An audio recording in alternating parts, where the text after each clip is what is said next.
சிவா திருச்சிற்றம்பலம். நமது சிவசிவ அன்பே சிவம் டெலகிராம் குழுவில் பயணம் செய்து வரும் அனைத்து அடியார்களுக்கும் அன்பான ஆத்ம வணக்கம். நமது சிறப்பு விருந்தினர் PMC மாஸ்டர் தயானந்த் குப்தா ஐயா அவர்களை வருக வருக என்று அன்போடு வரவேற்கிறோம். 40 குருமார்களின் ஆத்ம ஞானங்கள் பகுதி 19 அன்பர்கள் அனைவரும் கலந்து கொண்டு பயன்பெறுமாறு கேட்டுக்கொள்கிறோம். மற்றும் கேப்டன் விஜயகாந்த் அவர்களின் ஆன்மா சாந்தி பெற நாம் அனைவரும் பிரார்த்தனை செய்து கொள்வோம்.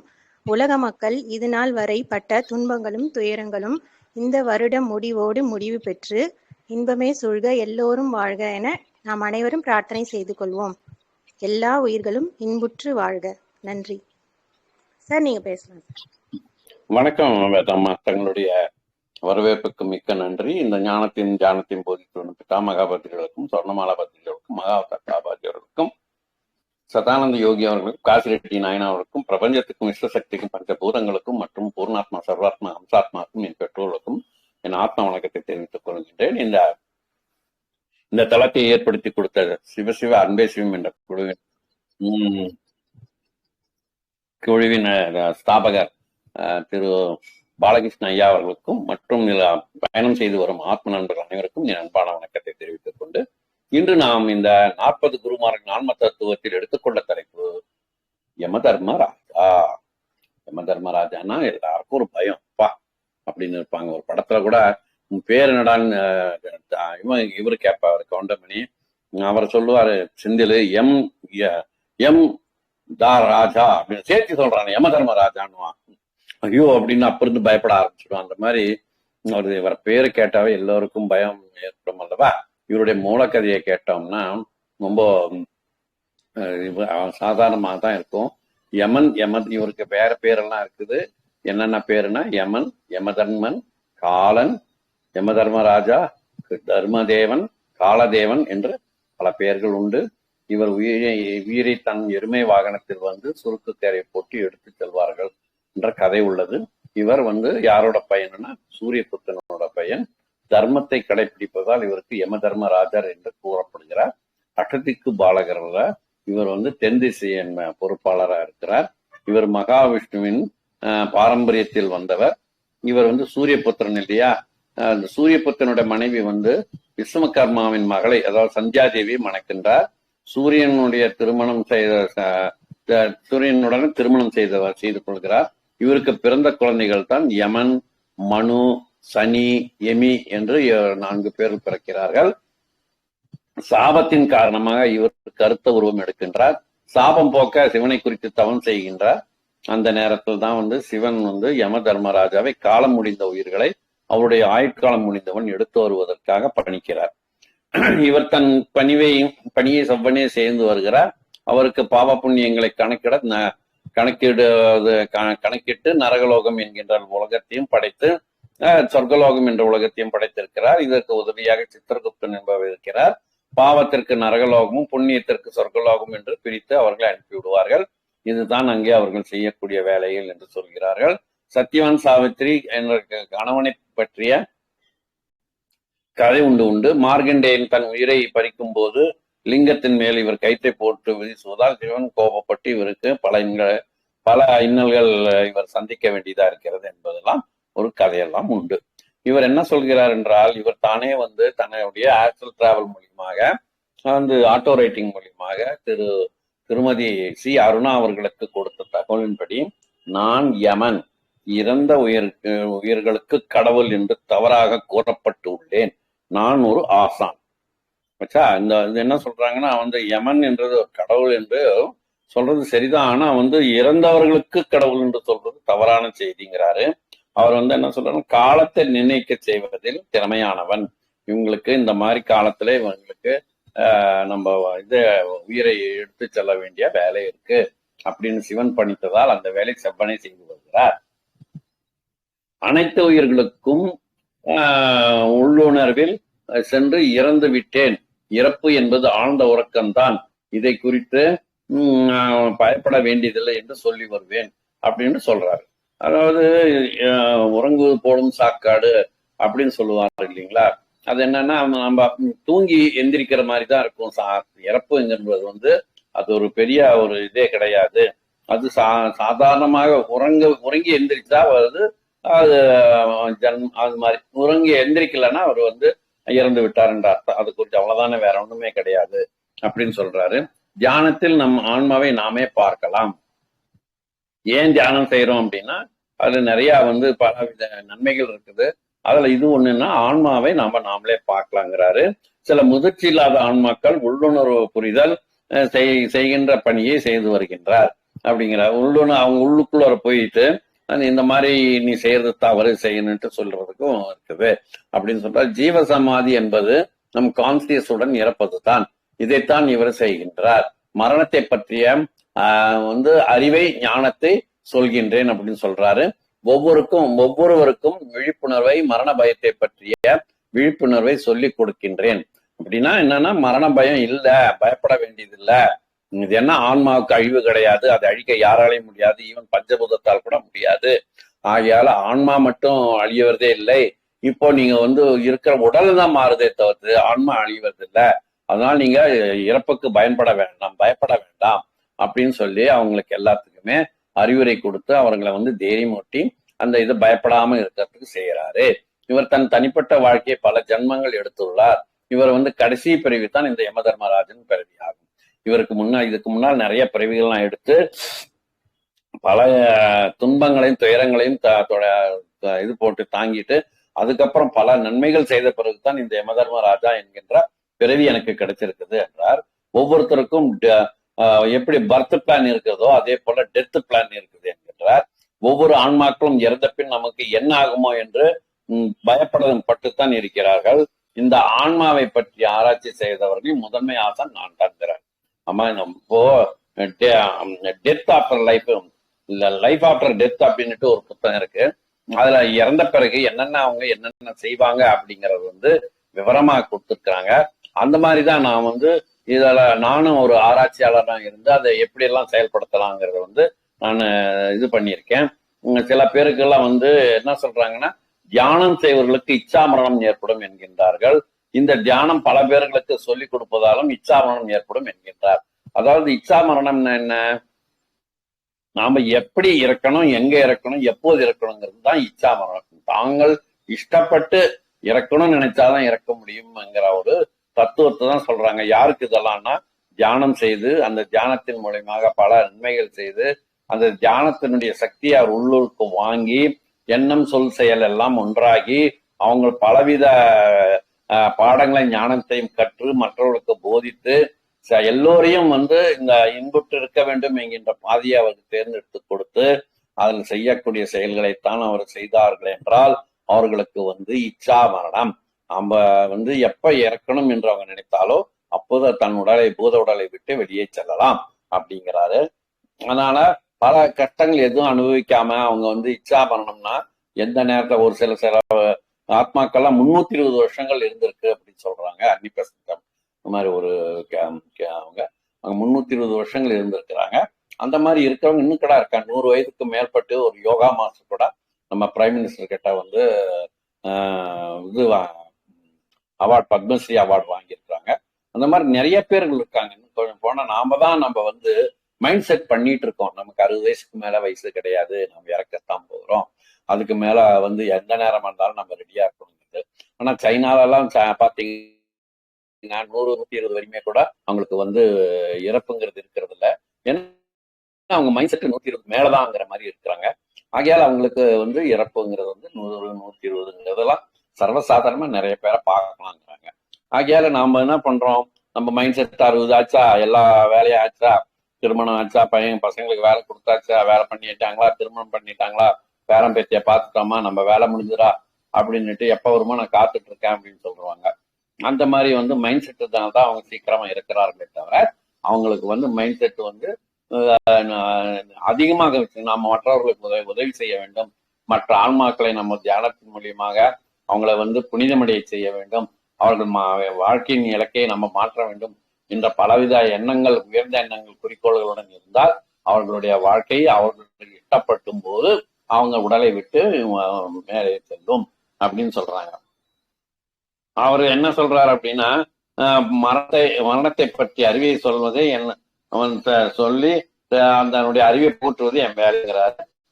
முட்டாள்கள் என்னை இறப்பின் கடவுள் என்று சொல்கிறார்கள் என்றாரு. கோச்சிட்டார். என்ன செய்யறாருன்னா இந்த மாதிரி என்ன வந்து இறப்பின் கடவுள் அப்படின்னு சொல்றாங்க. பிரம்மதேவன் வந்து பிறப்பின் கடவுள் சொல்ற மாதிரி இவர் இறப்பின் அவர் தான் நமக்கு பிரம்மா வந்து நமக்கு உயிர் கொடுக்குறாரு அப்படி இப்படின்னு எல்லாம் கதை இருக்குது. அதே போல இவர் வந்து இறக்கிறதுக்கு யாருன்னா யமதர்மராஜாங்கிற மாதிரி அவங்க சொல்லி வர்றாங்க. அந்த மாதிரி நிறைய இருக்கும்போது பல தேசங்கள்ல பல பேர் இவருக்கு இருக்குது. ஆனா வந்து நம்ம தமிழ்நாட்டிலேயோ நம்ம இந்தியாவில கூப்பிடுறது யம தர்மராஜான்னா நம்ம இவர் காலதேவன், கருப்பு தேவன், அப்புறம் யமன் அப்படின்லாம் சொல்றாங்க. வந்து இவர் என்ன இவர் நமக்கு என்ன சொல்லணும் செய்தி என்னன்னா, நிறைய ஜானிகளுக்கு ஒரு கோரிக்கை வைக்கிறார். உடலை விட்டு வெளியே ஆகும் மாற்றர்களுக்கு உங்கள் ஒளியை கொடுத்து உதவுங்கள், ஆகையால் அவர்கள் போகும் வழியை பார்க்க முடியுங்கிறாரு. அதாவது சில இடத்துல எல்லாம் வந்து அப்போ இப்போ மேடம் சொன்ன மாதிரி விஜயகாந்த் இறந்து விடுகிறார்கள் என்றால் அங்கே வந்து நிறைய விதமான ஃபார்மாலிட்டிஸ் எல்லாம் இருக்கும். ஆனா நாம் என்ன செய்யணும் அப்படின்னா, நாம் அங்க போக ஒரு சந்தர்ப்பம் ஏற்பட்டாலோ நாம் அபிமானியாக இருந்தால் இல்ல நம்ம அங்க போய் அவங்களுக்கு வழி காமிக்கணும்னா நம்ம தியானம் செய்யும் போது தியானத்தின் ஏற்படக்கூடிய ஒளியின் மூலியமாக அவர் அந்த இருட்டை கடந்து அவர் செல்லக்கூடிய பாதையை சரியாக செல்வார் அப்படின்னு சொல்றாங்க. அந்த ஆன்மா வெளியே செல்லும் போது அவங்க தட்டுத்தன் இருட்டுல போயிட்டு இருக்க முடியாதுங்கிறதுனால அந்த நேரத்தில் நம்ம தியானம் செஞ்சா அவங்க வந்து சரியான பாதையை அவங்க கண்டுபிடிச்சு அங்க போவாங்க அப்படின்னு சொல்றாங்க. மரணத்தை பற்றிய ஞானத்தை அவர்களுக்கு சொல்லுங்கள். முதியோர் இல்லத்துக்கு போங்க, மருத்துவ ஹாஸ்பிட்டல்ஸுக்கெல்லாம் போங்க. அங்கெல்லாம் எல்லா பேரும் அவங்களுக்கு ஞானத்தையும் சொல்லி கொடுங்க, அவங்களுக்கு உதவுங்க. மரணத்தின் மாயை பற்றி அங்க போய் அது என்ன அப்படின்னா மரணத்தை பற்றி விவரம்லாம் சொல்லுங்க. மரணங்கிறது வந்து ஒரு ஜஸ்ட் லைக் வந்து ஒரு கிளாஸை விட்டு இன்னொரு கிளாஸுக்கு போற மாதிரி தான். இப்போ எல்கேஜி படிச்சுட்டு இருந்தாங்கன்னா யூகேஜி போவாங்க, யூகேஜி ஃபர்ஸ்ட் ஸ்டாண்டர்ட் வருவாங்க இல்லையா, அந்த மாதிரி தான் அந்த வாழ்க்கைங்கிறது. இந்த வாழ்க்கை முடிஞ்ச பிறகு அடுத்த ஒரு வாழ்க்கையை தேர்ந்தெடுத்து போவாங்க. அந்த வாழ்க்கைக்காகத்தான் இந்த இறப்புன்றது வருது. ஆனா அவன் ஆன்மாவுக்கு இறப்பு இல்லை, உடலுக்கு மட்டும்தான். அவங்க அடுத்த ஒரு உடம்பில் போகும்போது அந்த ஆன்மா செயல்படும். அப்ப அந்த உடலுக்கு தகுந்த மாதிரி அந்த ஆன்மாவும் செயல்படுமே தவிர ஆன்மாவுக்கு அழிவில்லைன்னு சொல்லி அவங்களுக்கு வந்து நிறைய அறிவுரை சொல்லுங்கள். இதை செய்யாதவரை அவர்கள் அங்கேயே இருப்பாங்க. இந்த மாதிரி செய்யணும், அந்த மாதிரி செஞ்சாதான் அவங்களுக்கு வந்து மோட்சங்கிறது கிடைக்கும். இல்லைன்னா அடுத்த ஒரு உலகத்திற்கு அவங்க போகிறதுக்குரிய வாய்ப்புகள் கிடைக்கும். இல்லைன்னா அவங்க அங்கேயே தான் இருக்கணும் அப்படிங்கிற மாதிரி சொல்றாங்க. ஆகையால அந்த மாதிரி அவங்க இருக்கிறதுக்கு நம்ம இடம் கொடுக்காம அவங்க மேற்கொண்டு போறதுக்காக நம்ம உதவி செய்யணும்னா நாம அவங்களுக்கு இந்த ஞானத்தையும் தியானத்தையும் அந்த அறிவை புகட்டணும், அவங்களுக்கு தியானம் சொல்லி கொடுக்கணும். அந்த தியானத்தின் மூலியமாக அவர்கள் நிறைய ஞானத்தை பெறுவார்கள். அந்த தன்னுடைய பயணத்தை பற்றிய தெரியாத மக்கள் என்ன செய்யறாங்கன்னா அங்கேயே தான் தங்கிவிடும். ஆகையால் அவர்கள் இந்த ஞானத்தை பற்றி சொல்லிய பிறகு அடுத்த பிறவிகளை நோக்கி அவங்க போவாங்க. இது எதுவுமே தெரியாம அவங்க என்ன தடமாட்டிட்டு இருப்பாங்க இல்லையா, அவங்களுக்கு ஒரு அடுத்த பிறவி இந்த மாதிரி இறந்து போன ஆன்மாக்களுக்கு அடுத்த பிறவி உண்டு. அந்த அடுத்த பிறவி என்னங்கிறது எப்படிங்கிறதும் அவங்களுக்கு அந்த ஞானத்தை புகட்டணும். அப்படி புகட்டும் போதுதான் அவங்க வந்து அந்த தைரியமா இருப்பாங்க, அதை பற்றி பயப்பட மாட்டாங்க அப்படிங்கிறாங்க. முதியோர் இல்லங்களுக்கு சென்று இந்த தியான அனுபவங்களையும் சொல்லுங்க, அவர்கள் மிகவும் தைரியமாக இருப்பாங்க, அவர்களுக்கு மரண பயம் இருக்காது. முதியோர் இல்லத்திலாம் அப்போ எவரும் above 60 above 70 80 இருப்பாங்க. அவங்க எல்லாம் எப்படா நமக்கு வந்து விடுவி கிடைக்கும்னுட்டு காத்துட்டு இருக்கிற மாதிரினா அவங்க எப்போ வந்து தன்னுடைய உயிரை உடலை விட்டு செல்கின்றதோ என்று பார்த்து கொண்டு இருப்பார்கள். ஏனென்றால் அவர்கள் சமூகத்தால் தன்னுடைய சொந்த பந்தங்கள் உறவுகளால் அவர் வந்து தள்ளி வைக்கப்பட்டு இருக்கிறார்கள். சில பேர் வந்து பணம் கொடுத்தா போதும், நமக்கு இந்த தொந்தரவு வேண்டாம்னு சொல்லிட்டு அவங்க என்ன செய்வாங்க, எல்லாம் கொண்டு வந்து முதியோர் இல்லத்துல போட்டுடுவாங்க. இந்த மாதிரி எல்லாம் செய்யக்கூடாது அப்படின்னு சொல்றாரு. அதே போல இந்த கவர்மெண்ட் என்ன செஞ்சிருக்காங்கன்னா 14567 என்கின்ற ஒரு வந்து முதியோர்களுக்காக உதவுவதற்காக ஒரு ஆப் கிரியேட் பண்ணியிருக்காங்க. உங்களுக்கு எந்த விதமான உதவிகள் வேண்டுமானாலும் அவர்களுக்கு நீங்கள் தெரிவித்தால் அவர்கள் உங்களுக்கு அருகில் இருந்து உங்களுக்கு எல்லா வேலையும் செய்து கொடுப்பார்கள் என்று ஒரு ஆப் வந்து இந்த கவர்மெண்ட் விட்டுருக்கு. சென்ட்ரல் கவர்மெண்ட்டா இல்லை ஸ்டேட் கவர்மெண்ட்டான்னு தெரியல, இந்த மாதிரி ஒரு செய்தி வந்தது. இது செய்யும் போது அதனுடைய உதவிகள் எப்படி எனக்கு நேர்ந்ததுன்னு சொல்லி சில கஸ்டமர்களும் அதை பற்றி சொல்லி இருக்கிறாங்க. ஆகையால இந்த மாதிரி உதவி செய்யும் ஒரு நோக்கத்துடன் நாம கூட அவங்களுக்கு உதவி செய்யலாம். எந்த வகையில நம்ம வந்து இந்த கஷ்டங்களை அனுபவித்தோம் என்ற காரணம் தெரியாமல் தவிப்பார்கள். அதுக்கு காரணம் உங்க சோல் பிளான் தான். அதே மாதிரி டெத் பிளான் இருக்குது, அதையும் நீங்க வந்து சந்தோஷமா ஏற்றுக்கணுமே தவிர்த்து அதுல பயப்பட்டுக்கிட்டோ சிரமப்பட்டுக்கிட்டோ இருக்க வேண்டாம் என்று சொல்கிறாரு. அப்போ என்ன செய்யணும்னா, இதை பற்றி வந்து ஒரு மிக விரிவாக பேசணும். ஒரு ஆன்மாவிற்கு இந்த ஞானம் கிடைத்த பின் மற்ற ஆன்மாவுக்கும் அந்த ஆன்மாவின் ஞானம் பெறுகிறார்கள். ஒருத்தர் வந்து இந்த மாதிரி ஞானத்தை எல்லாம் தியானத்தையும் போதித்து விட்டால் அவர் அத்தோடு நிற்காமல் மற்றவர்களுக்கும் இதை சொல்லிக் கொடுக்கும் போது ஞான அறிவு எல்லாம் பெருகி அவங்களுக்கு வந்து ஒரு பெரிய இந்த ஆயிரக்கணக்கானவர்கள் இந்த பயத்தில் இருக்கிறாங்க. அந்த பயத்திலிருந்து வெளியே வருவாங்க. இதனால தான் இந்த என்லைட்டன்மெண்ட் ஞானத்தை கொடுக்க உதவ வேண்டும். இறப்பு என்பது புனிதமானது, ஆனந்தமானது என்பதை அவங்களுக்கு சொல்லுங்கன்னு சொல்லி அவருடைய தன்னுடைய அறிவுரையை சொல்லி முடிச்சுக்கிறாரு. இதுல இருந்து நம்ம தெரிஞ்சுக்கிறதுக்கு என்னன்னா, இறப்புது வந்து ஒரு சாதாரணமா ஒரு செயல் தான். எப்படி பிறக்கிறோமோ அதே மாதிரி இறக்கின்றோம். இறக்கும் போது வந்து ஆனந்தமாகவும் சந்தோஷமாகவும் இருக்க வேண்டும். கஷ்டப்பட்டோ இது வந்து இருக்கக்கூடாது.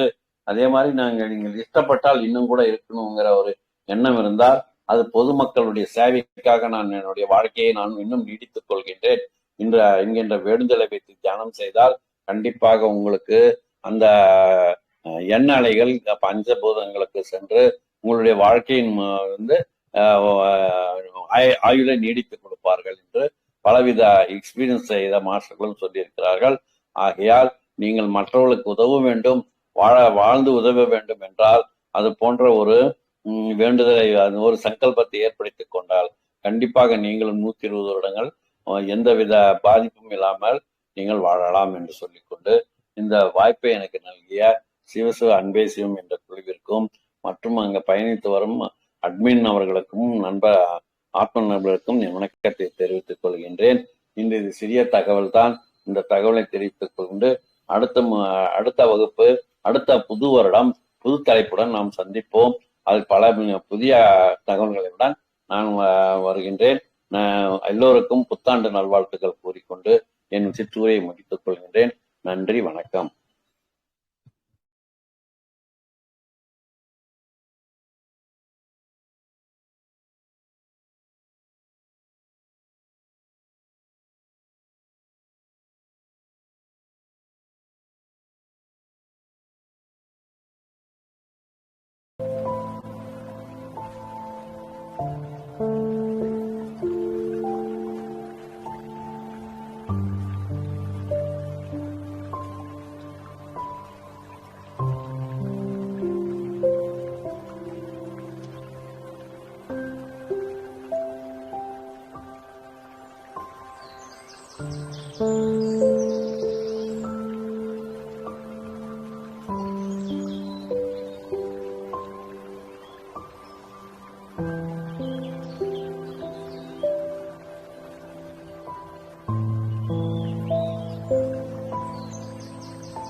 மேம், அருமையான இசை வழங்கியதுக்கு நன்றி. நன்றிங்க மேம். இந்த தியானத்திற்காகவும் பிரபஞ்ச ஆற்றலுக்கும் நன்றி கூறி கரகோஷம் எழுப்புவோம் மாஸ்டர்ஸ்.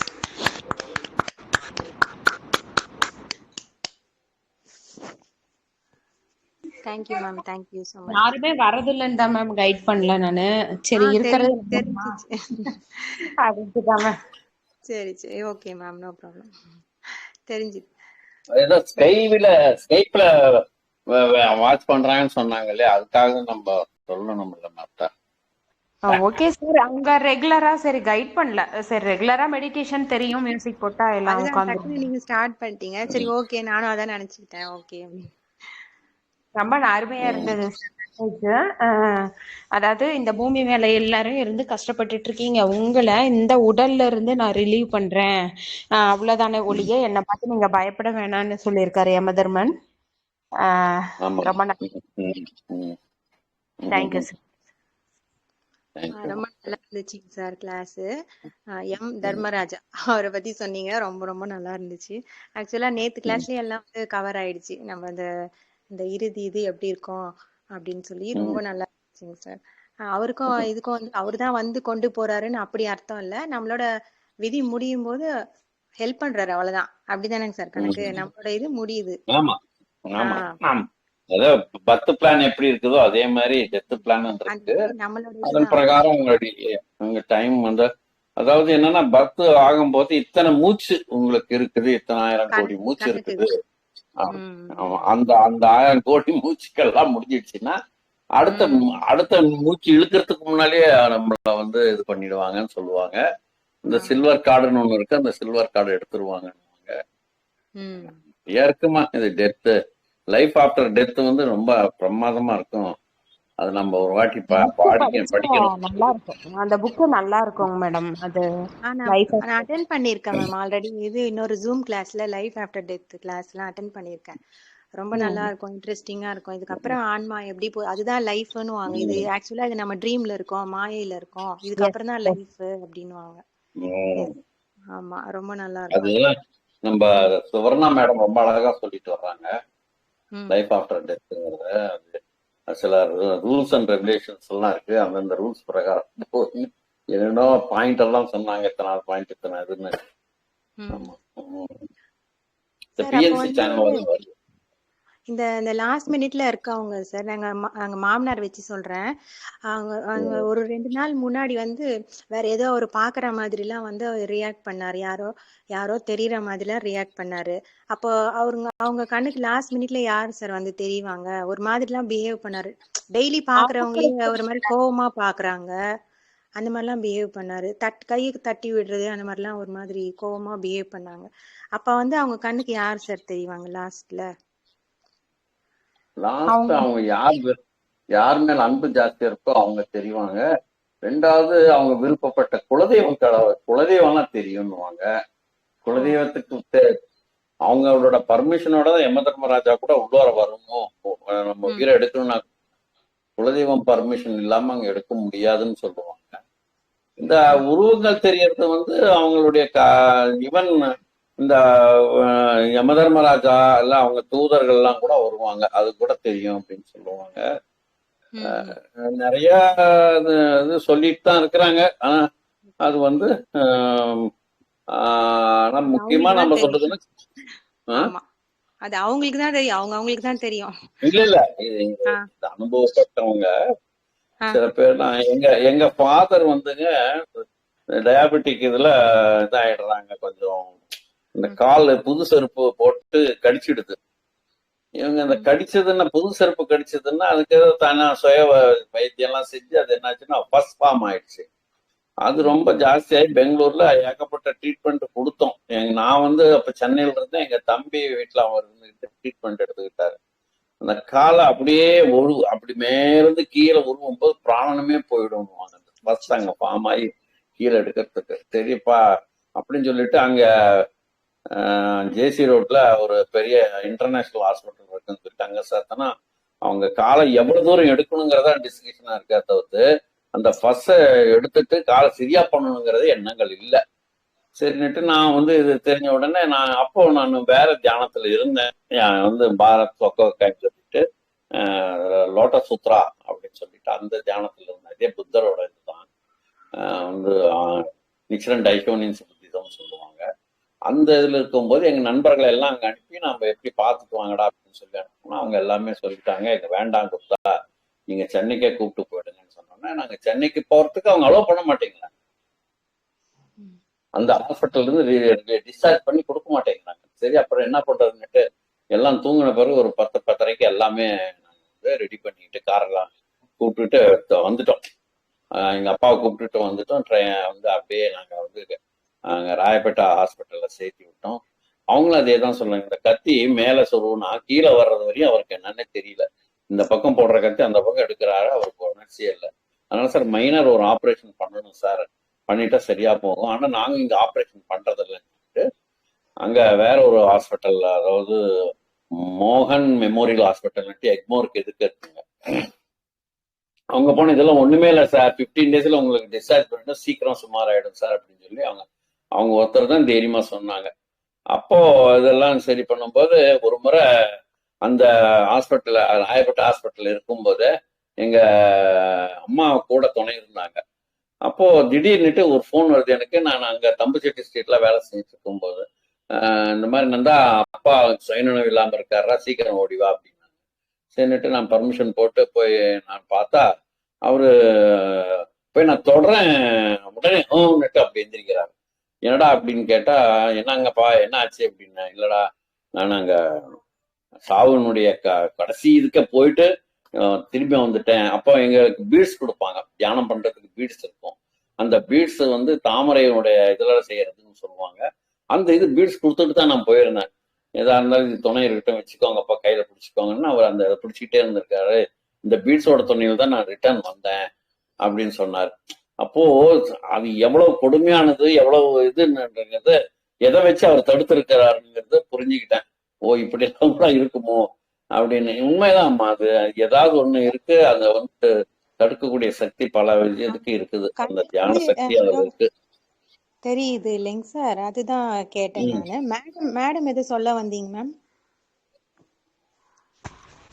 இல்ல மேம், அப்போ வந்து அவங்களோட 2 ஸ்பிரிட் கைட்ஸ் இருப்பாங்க.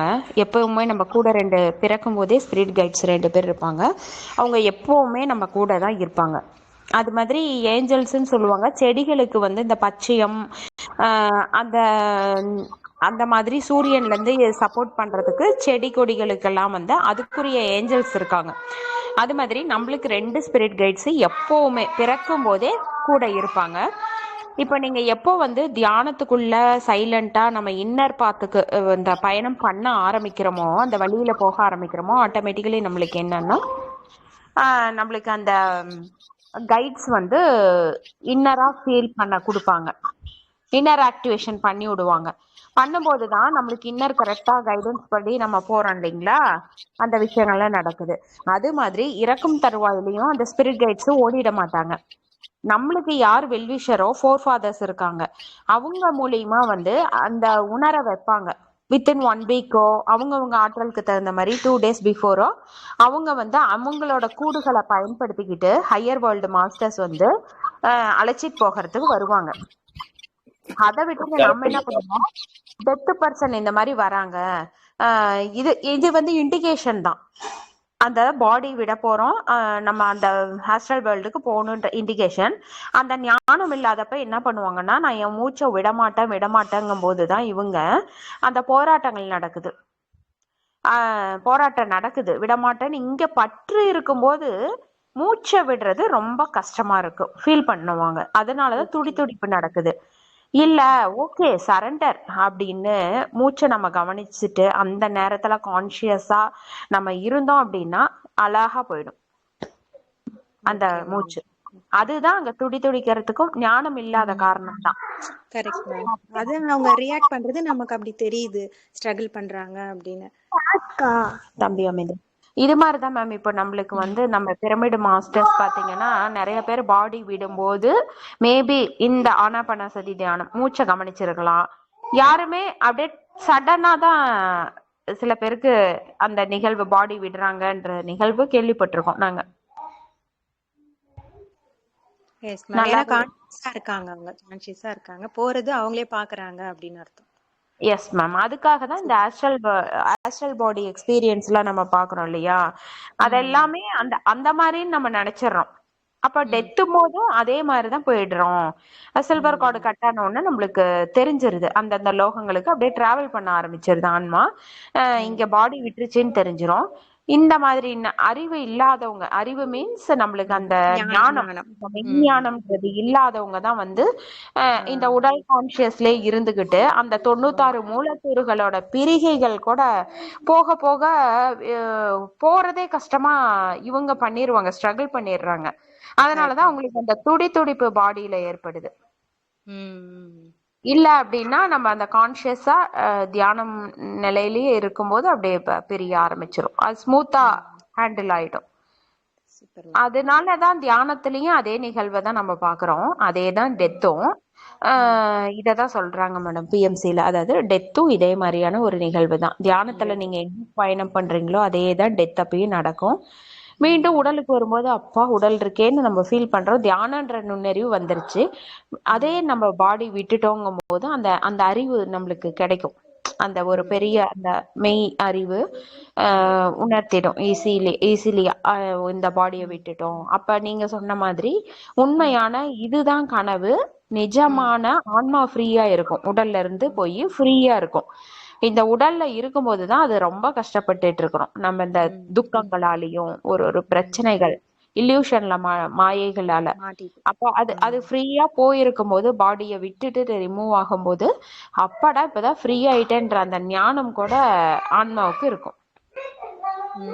அததான் இப்ப நம்ம தியானத்துல ஒவ்வொரு நாளுமே நம்ம அனுபவிச்சிட்டு இருக்கோம். அனுபவபூர்வமாக ஆஸ்ட்ரல் பாடி, அந்த மாதிரி காசல் வேர்ல்டு போறோம், சூப்ரா காசல் வேர்ல்டு. அந்த இப்ப வந்து பாத்தீங்கன்னா ஞானிகளுக்கு வந்து மேடம் ஆஸ்ட்ரல் பாடியிலேயே அவங்க ஆக்சுவலா இருக்கவே மாட்டாங்க. சூப்ரா காசல் வேர்ல்டு போயிடுவாங்க, மகா காரண சரீரத்துக்கு. அவங்களுக்கு இது எல்லாமே நாடகம்ன்றது தெரிஞ்சிரும். ஆட்டோமேட்டிக்கா அவங்க வந்து ஹையர் டைமென்ஷன்ல கனெக்ட் ஆயிடுறாங்க. ஒரே நிமிஷம்.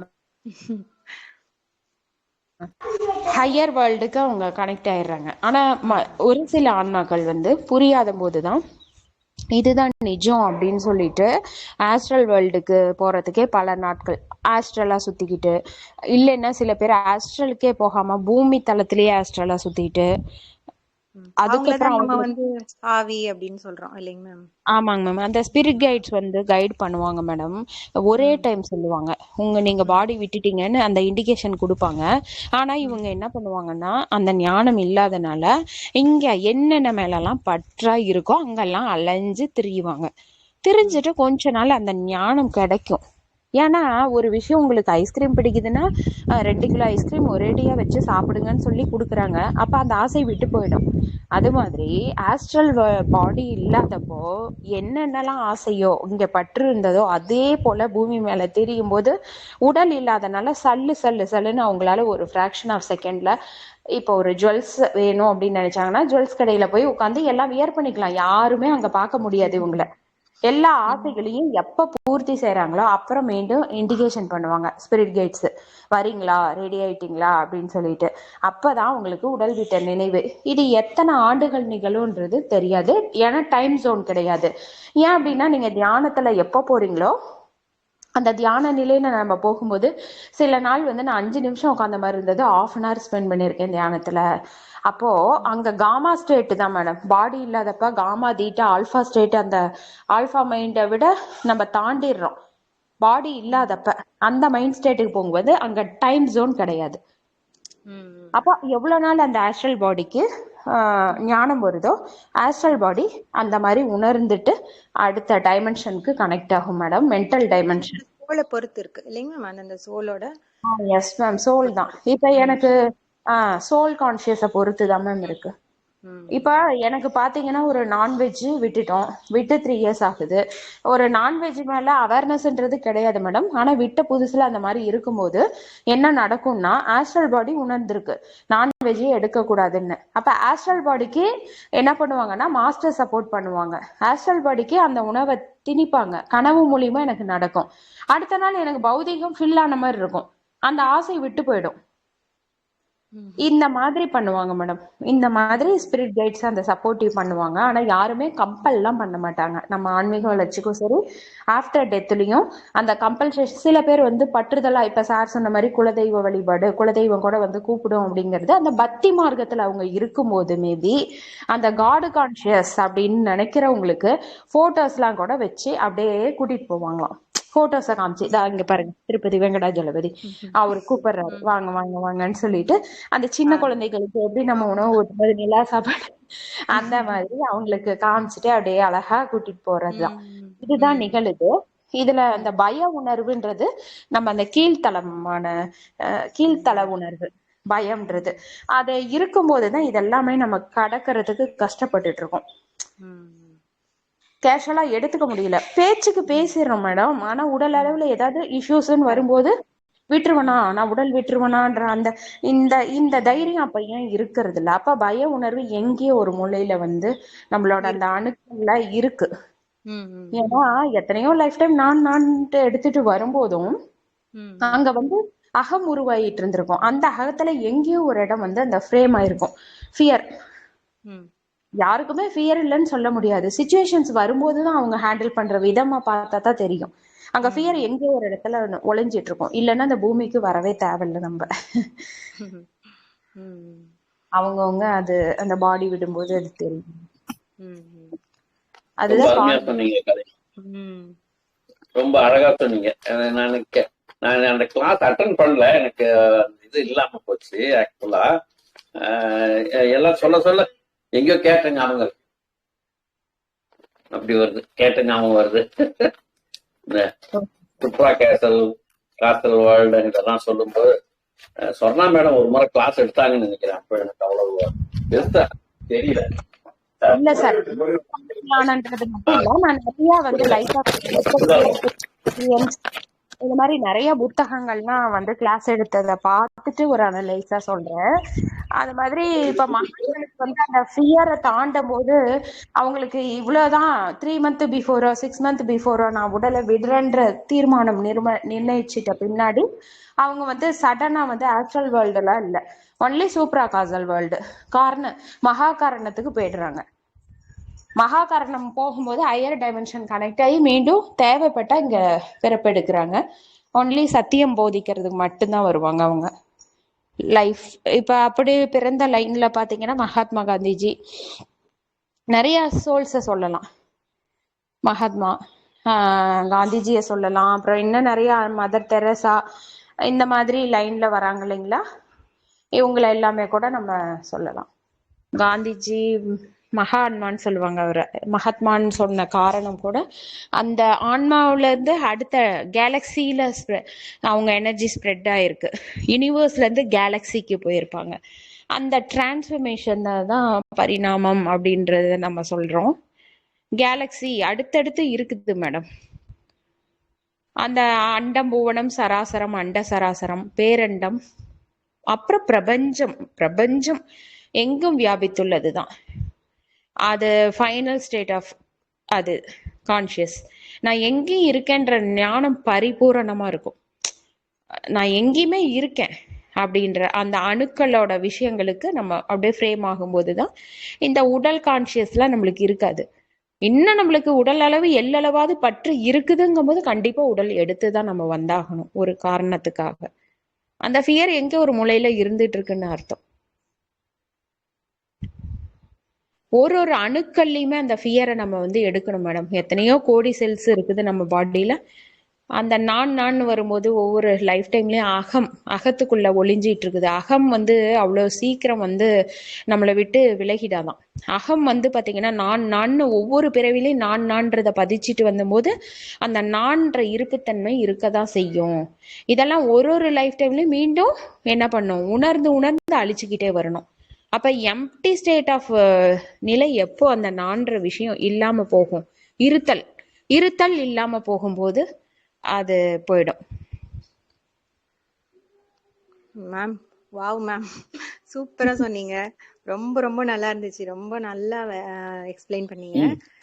அதனாலதான் நம்ம வாழும் போதே வந்து பற்றற்று வாழணும், சோல் கான்சியஸோட வாழணும்னு இப்பவே அந்த உடம்பு இருக்கும்போதே அப்படி வாழ்ந்தாதான் அந்த லாஸ்ட் மினிட்ல நம்மளுக்கு அந்த ஸ்ட்ரகிளிங் இருக்காது. எங்க போனோமோ அங்க போவோம். ரொம்ப ரொம்ப நல்லா இருந்துச்சுங்க மேம். நான் இந்த உடல் அல்ல ஆன்மா, சூப்பரா இருந்துச்சு. அந்த ஆன்மா கான்சியஸ்ல நம்ம ம் இருக்கோம். ம் அது முயற்சி தான் நான் உடல் அல்ல செஞ்சுட்டு ஆன்மா. எல்லாருமே.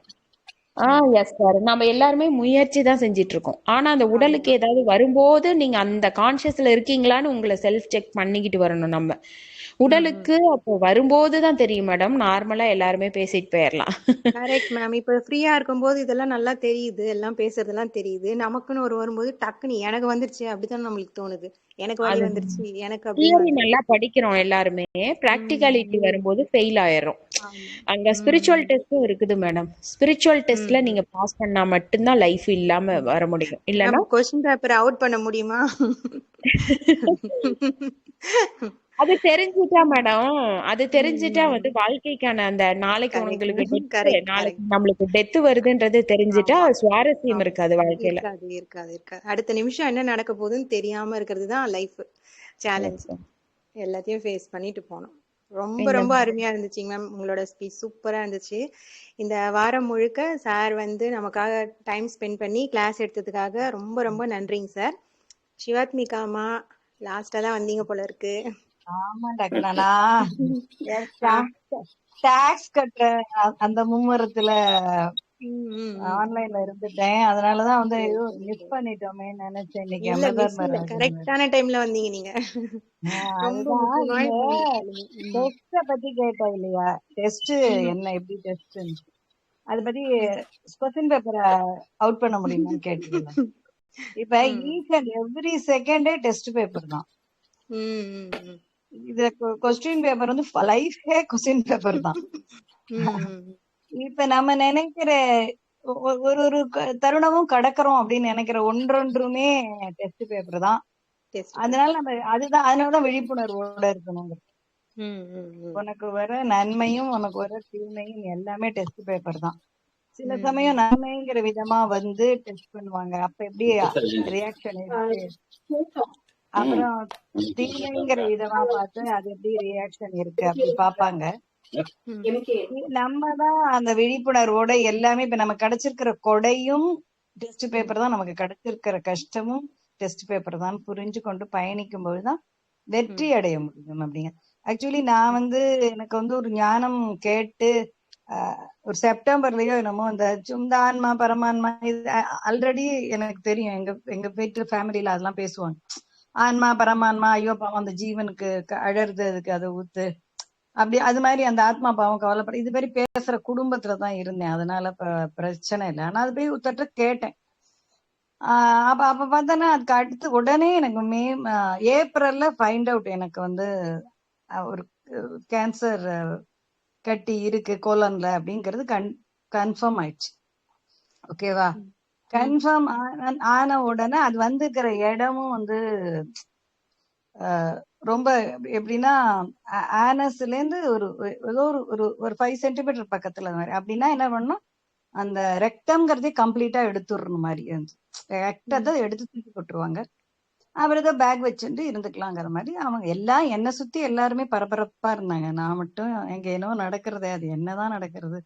சரி, இப்ப பினிஷ் ஆச்சுனாலும் நல்லது தானே. இப்ப லைஃப் முடிஞ்சிச்சுன்னா அடுத்த லைஃப்ல குழந்தையா பிறப்போம். அம்மா 12 வயசு 13 வயசு வரைக்கும் ஹாப்பினிங்ஸ் தான். அப்ப தானே 10th படிக்கணும், 9thலயே ஆரம்பிச்சிருவாங்களே. அதை பத்தி பிரச்சனை இல்லை. 13 வருஷம் ஹாப்பியா இருக்கலாம் அப்படின்னு நினைச்சிட்டு நான் மட்டும் பேடிக்குதான் பார்த்துருந்தேன் எல்லாத்தையும். அப்ப அப்படியே பயங்கரமா சொன்னாங்க, உங்களுக்கு வந்து சிங்கப்பூர்ல இருந்து, அப்ப நான் சொல்றது 10 years பேக், 1.5 லட்சம் ரூபாய்க்கு ஒரு மெடிசன் வரவழைக்கிறோம். என்னன்னா, ஏன்னா எனக்கு ஒரு complaint now also I hate it. தைமோமான்னு ஒண்ணு இருக்கு. என் மசில் வந்து ஒர்க் பண்ணாம போயிடும். அதோடைய அது இம்பாக்ட். பட் இது எதுவுமே நான் கண்டுக்கிறது இல்லைன்னு வச்சுக்கோ. ஏன்னா அது தனியா இருக்கு, இது தனியா இருக்கு.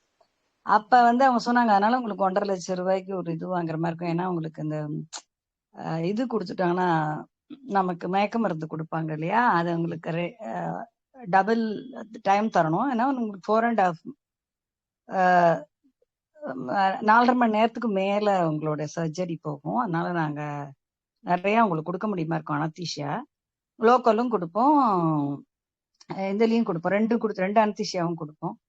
அப்ப வந்து உங்களால ரீபேக் பண்ண முடியல அப்படின்னா, ஏன்னா எல்லாமே மசில் தானே, மூளை ஹார்ட் எல்லாமே மசில் தானே, நாங்க உங்களுக்கு இந்த இன்ஜெக்ஷன் போடுவோம். அது ஒரு 75% தான் அதை சொல்ல முடியல. 50-50 தான் அதுல இது இருக்கு. இன்கேஸ் திரும்பி நினைவு வரலாம், இல்ல இல்ல இல்லாம போயிடலாம். அதாவது மறுக்கையா அந்த மாதிரி மீனிங்ல ஏதோ சொன்னாங்க. சொன்னேன் அதெல்லாம் ஒண்ணும் இல்ல, அதெல்லாம் வந்துருவேன் அப்படின்னு. ஏன்னா எனக்கு தெரியும்ல, நம்ம அனுபவிக்கிறதுக்கு வந்துதான் ஆகணும். போயிட்டோம்னா ஹாப்பியா இருப்போமே, அது அது அதை பத்தி பிரச்சனை. போயிட்டா ஹாப்பி, வந்துட்டா அனுபவிக்கணும், இவ்வளவுதானே அப்படின்னு சொல்லிட்டு விட்டுட்டேன். என் டாக்டர் எல்லாம் கூட்டாங்க, கேட்டாங்க என்னமா அப்படி இருந்து டாக்டர் எக்ஸ்பிளைன் பண்றாங்க. நான் ஒன்றும் ஆகாது டாக்டர், செய்யுங்க செய்யுங்கன்னு சொல்லி அனுப்புறேன். ஏன்னா பேஷண்ட்டை தான் அவங்க அந்த இது கேட்கணும் அப்படின்னாங்க. பட் அதுக்கப்புறம் இந்த நிமிஷம் வரைக்கும் நிறைய பெயின் கெயின் என்ஜாய் பண்ணிட்டு இருக்கேன் வச்சுக்கோங்க ஆஃப்டர் தட் இது. ஆனா வந்து எல்லாத்தையுமே நான்